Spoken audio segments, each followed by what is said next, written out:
Johnny Tormala started the front row of the grid. Our finalists on row 2 as we get racing here at the Hockenheim Ring. It's a poor start from Marcel Chinching though. He's going to drop back into 6th position and maybe even 7th as well as we head into the first corner. I think that might be Bennett through. It's Enzo Benito through, and it's a disaster for one of our finalists. It certainly is. James Baldwin got off to a good start though. He's up to 3rd and probably would have passed Chinching anyway. Side by side through the second turn they'll go. As you say, Bennett and Benito both trying to go through as Lerner and Payet go side by side behind as well. Yeah, there's the side by side there between Chinching and Benito. It's going to take us down towards the hairpin. I don't know how hard Benito's going to fight this, but surely he is. It's tight for the race lead as well as Johnny Tormala is going to try and do something on Darren McCormack getting down to the hairpin, but he's gone wide. Is it going to be opening an opportunity for the Mercedes to come through as well as we head up and out of the hairpin, up towards the King, up through into the Mercedes arena section? Can James Baldwin do anything? I think he's a little too far back, but Johnny Tormala isn't. This is important now. Darren McCormack side by side very nearly with Johnny Tormala. Tormala can't really reach finalist mode in the next 3 races even. He's got to spend to try and get up there. He needs every single point he can. So while McCormack may be thinking, I need to prevent Baldwin from winning, Tormala's not in that mindset. Yeah, he's just, I need to win. I need to win. I don't care about anything else. It is only the victories that matter for me. You can see there, Darren McCormack needs P2 or better to gain finalist mode. At the moment, he is leading. At the moment, he will have finalist mode. And it's a track that he's won at today as well. He won it in the 2nd race we had earlier on this Sunday afternoon. And guess where else he won? Monza as well. That will be the next track after this if we need it. Do we need 8 races? 1 lap complete here at the Hockenheim Ring, and Darren McCormack leads. Out wide though goes James Baldwin. That'll add one of the track cuts to him. He's getting close. I say getting close to a drive-through. If he does that too many times, he will get a drive-through.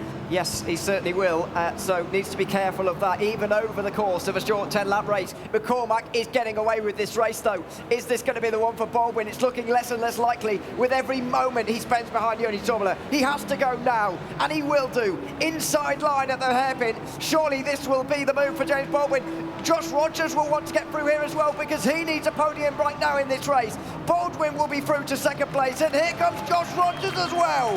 That is getting a round of applause, and guess who might come through? We might hear some more screams coming from the Porsche Coanda bunch as Johnny Tormala is feeling the pressure. Josh Rogers not able to come through. James Baldwin up towards 2nd position, but he needs one more if we're to be over here at the Hockenheim Ring. Heading into the Mercedes arena section, Joshua Rogers unable to make any progress past Johnny Tormala as we head up towards Mobil 1. Rogers might well wait until the hairpin, might well try and do something there. We know the Porsche is actually pretty quick in a straight line, to be honest. It is quite quick. It did well at Spa, of course. That's where Josh Rogers picked up 30 of his points today. So that could be a thing to note as well, especially if we go on longer than 8 races. We could be seeing Spa quicker than you think. Once again, Rogers, though, as I said, needs a podium to get into finalist mode. At the moment, we'd see Bennett, Rogers and McCormack all enter finalist mode, giving us nearly half the grid with the odd chance to win.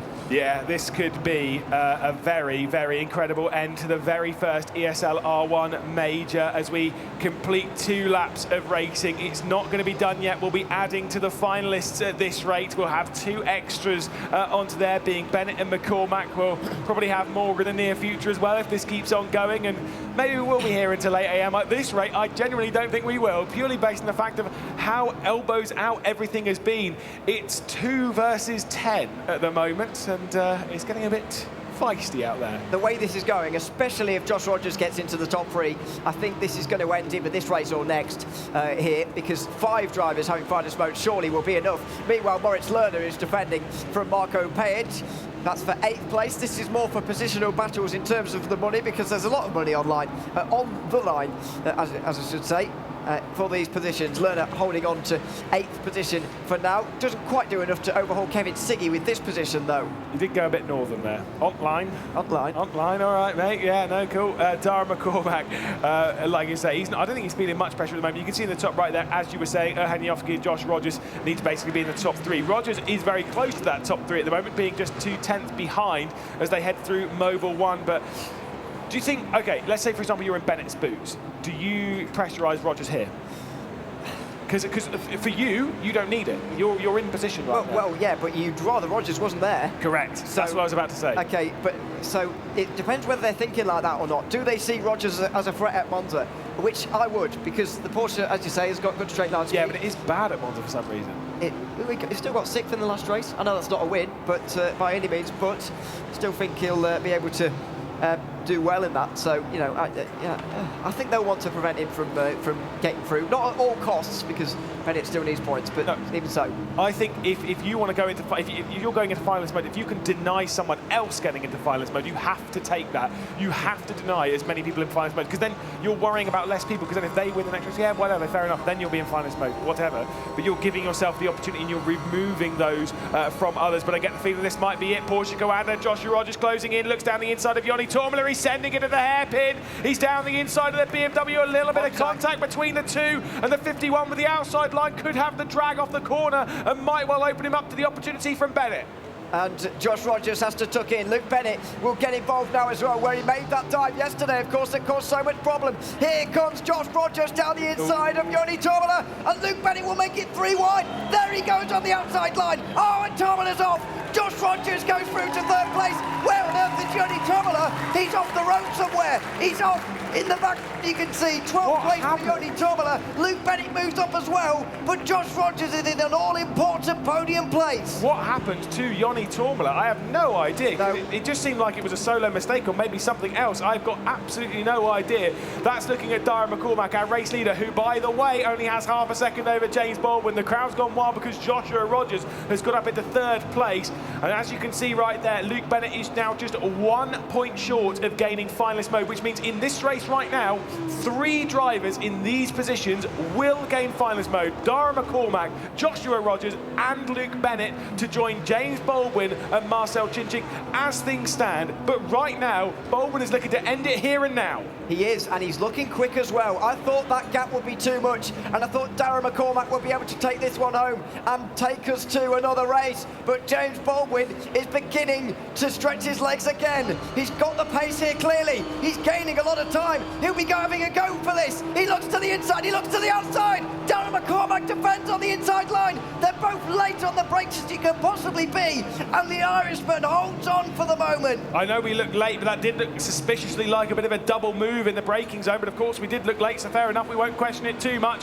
McCormack though hangs on to the race lead, the inside line being taken halfway over. It was McCormack, and so James Baldwin was not able to get down the inside. He is all over the rear end of the Irishman of that Williams eSports car. Yes, I know they're both backed by Mercedes, they've got Mercedes AMG in their name, but they are not teammates, they are not fighting for the same, they are fighting for different teams, they're fighting for themselves. McCormack and Baldwin, the young gun versus the elder statesman, two of the very best from the likes of Assetto Corsa Competizione. They battle with each other time and time again on that platform, and they battle with themselves here in ESL R1. Absolutely fantastic. It did look a little bit like McCormack was moving a lot in that braking zone there, but in the end, everything fine. No collision between the two, and they'll continue on. We're only halfway through this race, would you believe it, by the way, as well. Still 5 laps to go. At least 5 more chances for Baldwin to go through. Yeah, maybe this could be the last race. Maybe Baldwin could make his way through. I think Tom Harrison-Lord thinks so yeah, fair enough. Shout out to him, but I don't know, this could be it. Could Baldwin make his way through? But if Baldwin makes his way through too early, McCormack will be there to try something. Baldwin's pace has looked absolutely fantastic today. Like we said, he's had a handful of wins, including 3 of them. He's looking for his 4th, and this could be close enough. It could well be. He was about at this distance previously as well. So this is another chance for Baldwin. He's slightly further back this time, in fact. He's weaving around a little bit, trying to get into the mirrors of Darren McCormack, and he has. McCormack goes wide at the hairpin, and here comes James Baldwin on the inside line. No, it's going to be the drive off from McCormack, as you can see, racing up once again. James Baldwin's going to be close enough now. He's going to look to the inside. You can see on the onboard on the right-hand side of the inset, as he sends it in, Baldwin's going to try and take the lead. There's a little bit of contact, but they're still going to be side by side coming out of the arena section. Baldwin backs out. It might be the up and under up towards Mobil 1. It was slow exit though from Darren McCormack. He's got to go around the outside. That's never going to work. It won't work, and McCormack goes in deep. Here comes Baldwin again into the Sykes curve. It's the outside line, but he will not have the space. Here's Josh Rogers now as well. It's such a narrow run through that section. You can't do it, but you're absolutely right. Joshua Rogers wants to make his way through into finalist mode in style. He wants to show he can win. He's all over the rear end And once again, you can see the closing in of Luke Bennett. Dara McCormack receives a warning for weaving on the straights. We can kind of get that one, but it's just a warning. So let's focus on the race. Josh Rogers could really help out Dara McCormack here and just put the pressure on James Baldwin that little bit. There's going to be a big move into the hairpin here for somebody, because Luke Bennett's here as well. Marcel Cintic's starting to lurk as well, but he probably won't be able to get up there. You wouldn't say at this stage. We can't count anything out though. Here's Josh Rogers now. He's so close to the back of James Baldwin. Is there going to be a move? We head onto the Parabolica now, out of the third corner, out of the first sector, onto the Parabolica, into the hairpin. Dara McCormack having to slightly take a defensive line. Here comes James Baldwin though with a sensational save, but it's going to be too deep. Surely it is! Oh my goodness, it's not! But as they come off the corner, the outside line might well prevail. Dara McCormack, and I think Rogers might be through. This is Josh Rogers on the inside line now. He could do McCormack a big favour. There's contact. Baldwin nearly loses it. I don't know how he saved that. Rogers is around the outside. He's pushed off the road quietly, and Luke Bennett will go through. Oh Luke my goodness! Bennett is the second. This is going to be bad though, because here comes Marcel Cincic as well. Marcel Cincic working his way up. He's been one position down after another from James Baldwin, and he drops back to fifth. McCormack and Bennett and Rogers as well. The top three, they'll be moving into finalist mode as we're all starting to lose our voices. Oh. My goodness me, that's not just us, that's the crowd as well. Can you believe this? The top three in this race right now will all enter finalist mode for the next one if things stay as they are. Dara McCormack has got to get some praise here for the defence he's put up from James Baldwin under the highest of pressure, and now it's all about can they keep them all behind. Cincic and Baldwin are fourth and fifth. Surely this is going too long. Yeah, I think we're getting another race into the books right now. Dara McCormack, Luke Bennett, Josh Rogers at the moment. None of those, they'll all be going into finalist mode, but none of those will be the ones that will win at this point. You know, it will have to go on to the next race. They need to enter finalist mode. A win for them right now is great and all that, but it's not the same as what it would mean for Marcel Cincic. It's not the same as what it will mean for James Baldwin, which means that between 5 drivers, it will be the race for €45,000, which... oh my goodness me, that's going to be scary. That is so scary for all of those 5 drivers. They're all in the top 5 here, of course. Surely this means that race 8 will be the one where it's decided. Surely. We've got the 5 best drivers in ESL R1 at the front right now. They've had the best season. Cincic's got to be kicking himself for letting this get out of so out of control, though. But previously, he was the only one. He knew what he had to do. Now he's looking at 4 others around him. Yeah, think about it. This is the beautiful thing with this format, right? Is that we were so close to it being done. We were so close to it being over back in the Nürburgring, back in Spa as well. And yet here we are. It is not over, not even close.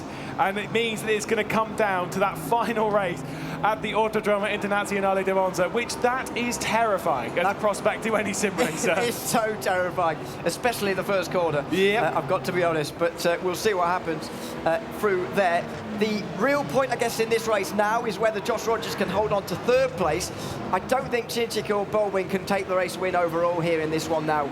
4th and 5th with only 2 laps to go, including this one. Surely that's too far away. But Cincic can prevent Rogers from getting finalist mode. If he goes through here, Rogers will need another race. So he could help himself dearly by getting up into 4th, 3rd even if it doesn't matter too much.